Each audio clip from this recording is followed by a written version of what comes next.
Ebro in the morning on Hot 97. Laura Stiles, I've been waiting all weekend. I know. 97 minutes commercial-free music with Cast One, but now it's all about you because you've been, as soon as you walked in, you said you had a special announcement. I do. I have an announcement. First of all, it's Ebro in the morning. Laura Stiles, myself, Rosenberg. Oh, I'd like to sincerely apologize. Just kidding. Because I was getting comments like that. Rosenberg's going to apologize for saying that Kendrick's the best of all time. No, I'm definitely not going to do that. I was very excited to see a spirited debate about rap. And because I am a nerd when it comes to rap, and I love it. It's been my entire life. I'm 37 now. I've been doing this for 20-some years. And I love that I meant what I said about, like, listen, when someone comes up to me on the street and goes, yo, Rosenberg, who's the best MC? And you guys listening, you might think like, oh, no, that happens to me every day. That's every day of my life, right? So I always am like, I don't know. And I always say my personal favorite's Big Pun. I go, my personal favorite's Big Pun, but I don't know. It could be Rakim. It could be KRS. Whoever suits you. I don't know. There's certain people I'd say deserve to be in the conversation. And so when I said the other day that Kendrick's the best, in the moment, it was exactly how I felt. Next week, could I tell you I think Biggie's the best? Because when the anniversary came up with Biggie a few weeks ago, I was on Biggie's the best. And that could change. But to me, it's about the reason I had to say aggressively Kendrick is the best is so that conversation could be had. Because if I had just come out, my big hot take had been, Kendrick deserves to be a part of the conversation, no one would have cared. The only reason everyone cared is because your panties got in a bunch because I made you go, oh my God, how dare you say he's the best? And my only point was, you can argue legitimately he's the best. We're talking about 4 albums straight now. And by the way, I might argue this is my least favorite of Kendrick's 4 albums. I might. And still his rapping's as good as it's ever been. He's amazing. So, I was dreaming last night. My brother and I talked before bed, because I'm a nerd and I do this all the time. And my brother's like, maybe Best MC is based on, you know, being rated generally by the general consensus as the best rapper in the world at that time.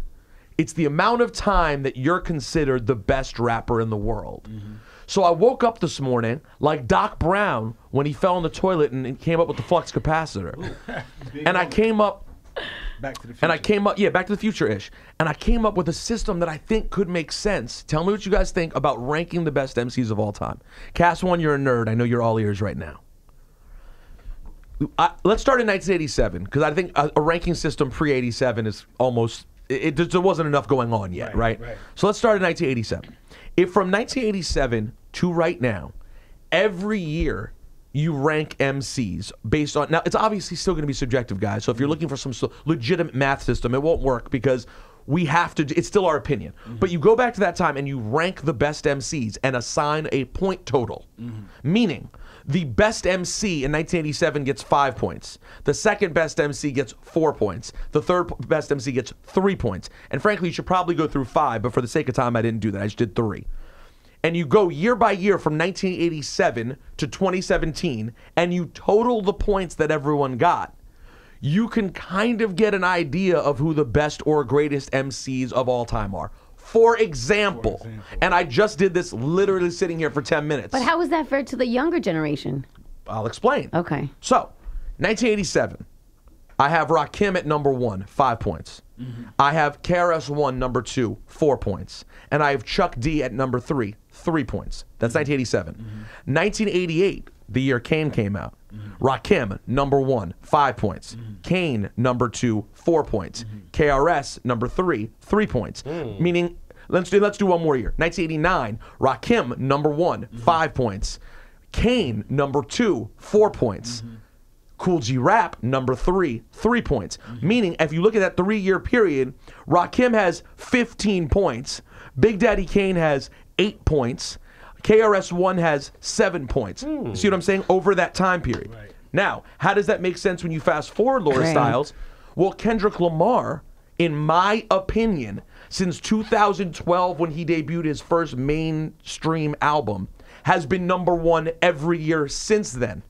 So Kendrick Lamar in 2012, 2013, 2014, 2015, 2016, I think if you were to do a general consensus, the average person would say Kendrick's number one. Meaning you're talking about Kendrick being in the range already of like 20, 25 points. Now I stopped, by the way. I have Rakim at number one in 87, 88, 89, 90, 91, 92. That's already 30 points for Rakim, okay? The first 6 years of his career, 5 points every year. So, meaning, when you add it all up, Rakim would probably end up being the greatest MC of all time. And then when you get to the Biggies and Nas's in the 90s, like Nas first appears in 94 and he jumps instantly to number one. Biggie is at number two. Method Man was at number three. That's just the way things were at that time. Is it perfect? No, but I think you do get a point system of who's the best, and you have to credit the newer artists because you're still doing it. The problem is our peers, the people in their late 30s and 40s, they don't want to put anyone new in. Right. They acted this weekend like I went on the radio and said Lil Yachty was the number one MC in the world. And you definitely said now. No, I said ever. He said ever. I said ever. But Kendrick, you have to start adding people. We have to wait for them to be dead? Right. They have to be dead or completely retired or inactive? Why? Now, does this math system still fall in line with the opinion of what people think? Because people thought Rakim was a god anyway. And now your math system is saying Rakim is the god. Now, exactly. And so does it fall in the same pattern that's anyway? The thing. I think ultimately what you'll end up coming up with is that it rewards both the old school MCs, because Rakim was on top for mad long. When Rakim was inactive, in like 95, when he was only putting out like bootlegs, he wasn't even really putting anything out. People still said he was number one, mad long, and I think he still will get rewarded for that. And Biggie, for all those years after Biggie died, Biggie was still number one to people year after year after year, Right. and he'll still be rewarded for that.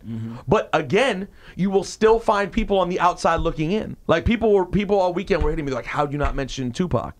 I'm like, well, Tupac's was never on my list of greatest MCs. People also confuse the difference between skills and cultural importance and influence. Right. Tupac's the most Tupac is the heart of hip hop. He's not the skill of hip hop. He's the heart of hip hop. And people get confused about that. Eminem is someone who will obviously be rewarded and end up very high. Hove would end up very high, but maybe not as high as we say he is in terms of greatness because of all the other accolades. What you just heard is one of the nerdiest things that's ever been talked about. Yes.